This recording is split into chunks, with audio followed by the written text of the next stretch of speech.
Hi everyone, and welcome back. You are here with Deja B0226. I want to say thank you to my subscribers, and those that have been watching. Today I will be sharing the top 5 places to visit. And like always, I will try to post new content 1 to 2 times a week. So, if you're a fan of creepy, scary, and history stories, I believe I have it here. With all that said, sit back, relax, and stay away from those dark corners. Thank you. Number 5, Xochimilco, Mexico, the spooky island with dolls. La Isla de las Muñecas, Island of the Dolls, is a hauntingly eerie place located in the Xochimilco region, just south of Mexico City. This island has gained notoriety as one of the world's scariest tourist attractions. Brace yourself, for if you dare to set foot on this island, you'll be confronted with a chilling sight: hundreds of half-decomposed dolls hanging from trees and wooden shacks. The story behind this macabre collection of dolls is as unsettling as the dolls themselves. In the 1950s, a Mexican man named Don Julian Santana Barrera sought solitude on this island. One day, while exploring his land, he discovered the body of a young girl who had drowned in the nearby waters. To honor her memory, he hung a doll, which he assumed belonged to the girl, from a tree. However, Don Julian soon began sensing a spiritual presence. To appease this spirit, he started hanging more and more dolls from the trees. His offerings transformed into an obsession, and for 5 decades, he continued to hang dolls, some retrieved from trash or canal waters, around the island. In 2001, after a lifetime dedicated to the island and its eerie inhabitants, Don Julian's body was reportedly found in the same spot where he had discovered the young girl. Since then, curious tourists have flocked to the island of the dolls, both to witness this unsettling spectacle and to hang their own dolls as a sign of respect for the girl and Don Julian himself. Are there ghosts or spirits on the island? Well, I leave that up to the tourist, but that hasn't stopped rumors of some spine-tingling events. Visitors claim to have seen the heads of the dolls turn to follow them as they explore the island. Whispers, footsteps, and even ghostly wails seem to echo through the air, adding to the island's eerie reputation. The island of the dolls lies in Xochimilco, approximately 30 kilometers south of Mexico City. To reach it, you'll need to board a colorful gondola-style vessel called a trajinera, the main form of transportation around the area's canals. Take a boat from the Embarcadero Xochimilco dock, ensuring it stops at Isla de las Muñecas. The journey typically takes between 1 to 2 hours. Remember, this island isn't for the faint of heart. It's a place where dolls tell a haunting tale, and the air itself seems to whisper secrets of the past. Number 4, Scarecrow Village.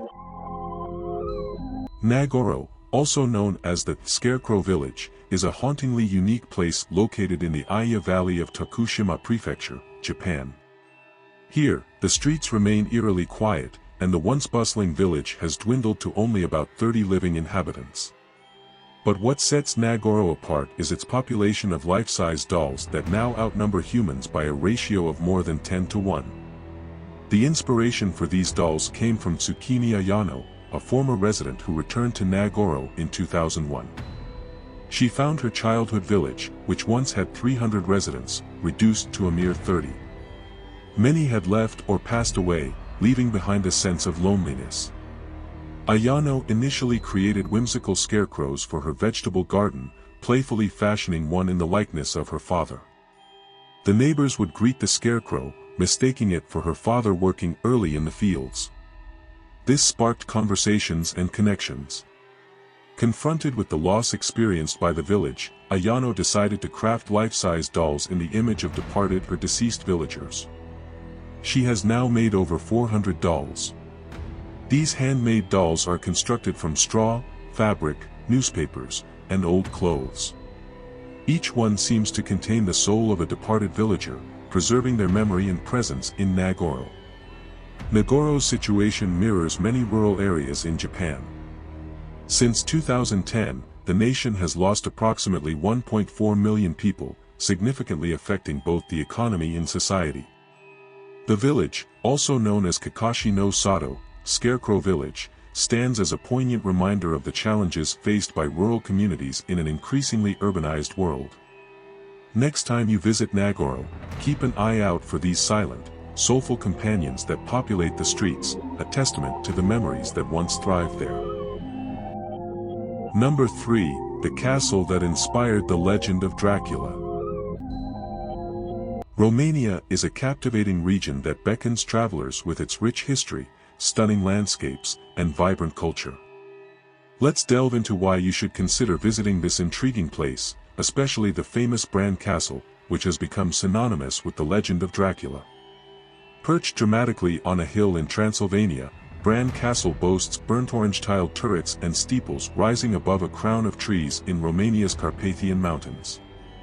Although there's no concrete evidence that the real-life Dracula, Vlad Tepes, also known as Vlad the Impaler, ever inhabited this 14th-century fortress, its location and appearance are said to have inspired Bram Stoker's iconic novel, Dracula.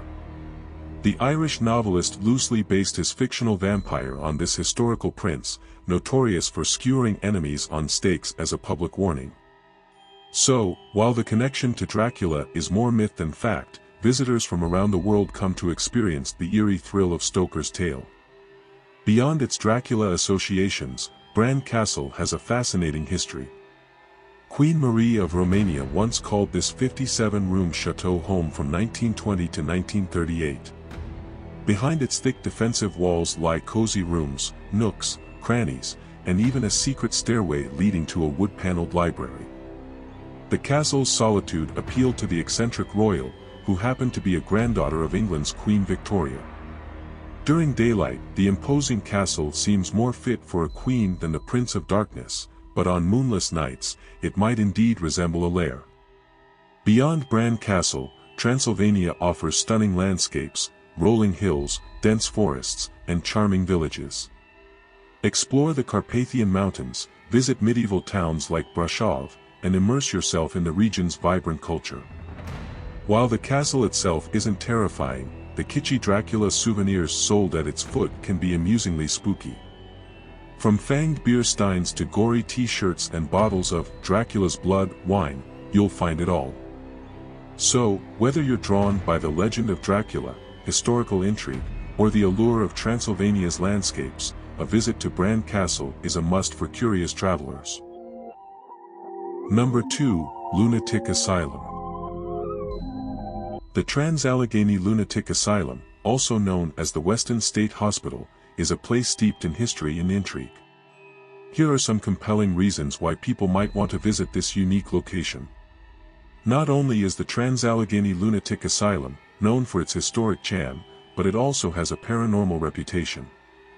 The asylum was initially authorized by the Virginia General Assembly in the early 1850s as the Trans-Allegheny Lunatic Asylum. Designed by architect Richard Snowden Andrews, it was constructed from 1858 to 1881 using Gothic Revival and Tudor Revival styles. The hospital's main building, claimed to be one of the largest hand-cut stone masonry structures in the United States, stands on 26.5 acres along the West Fork River. Originally intended to accommodate 250 people, it became overcrowded in the 1950s, housing 2,400 patients. The asylum operated until 1994, when changes in patient treatment led to its forcible closure. The former patients who passed away there are said to linger as restless spirits. Numerous paranormal phenomena have been reported, including strange sounds, apparitions, and eerie feelings.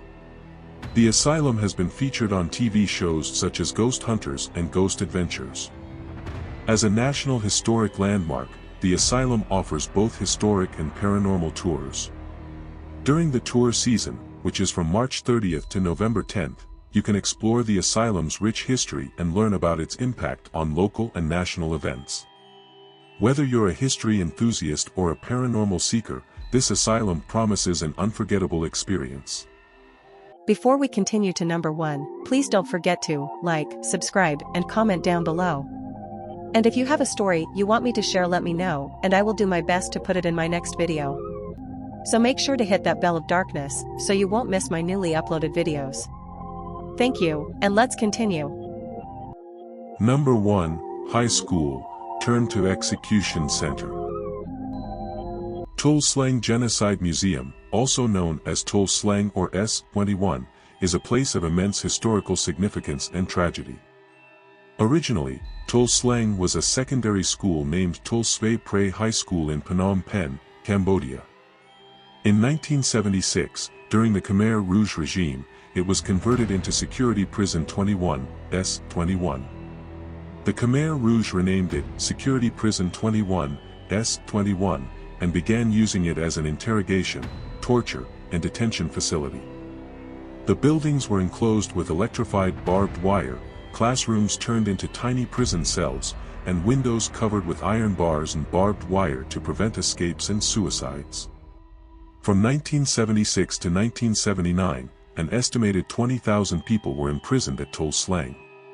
It was one of between 150 and 196 torture and execution centers established by the Khmer Rouge and their secret police known as the Santebal, literally, keeper of peace.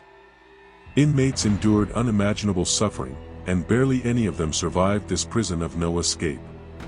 The Khmer Rouge used Tuol Sleng for internment, interrogation, extermination, and even human experimentation. On July 26, 2010, the Extraordinary Chambers in the Courts of Cambodia convicted the prison's chief, Kong Kekyu, for crimes against humanity in grave breaches of the 1949 Geneva Conventions. Kong Kekyu, also known as Comrade Dutch, served as the head of S21. He was sentenced to life imprisonment and died on September 2, 2020, while serving his sentence.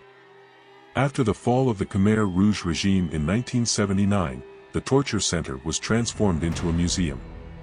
Today, the Tuol Sleng Genocide Museum stands as a somber reminder of the atrocities committed during the Cambodian genocide. Visiting Tuol Sleng is a sobering experience, and it serves as a crucial testament to the importance of remembering history and preventing such horrors from happening again. Thank you for watching. And don't forget to like and subscribe and comment down below. Thanks.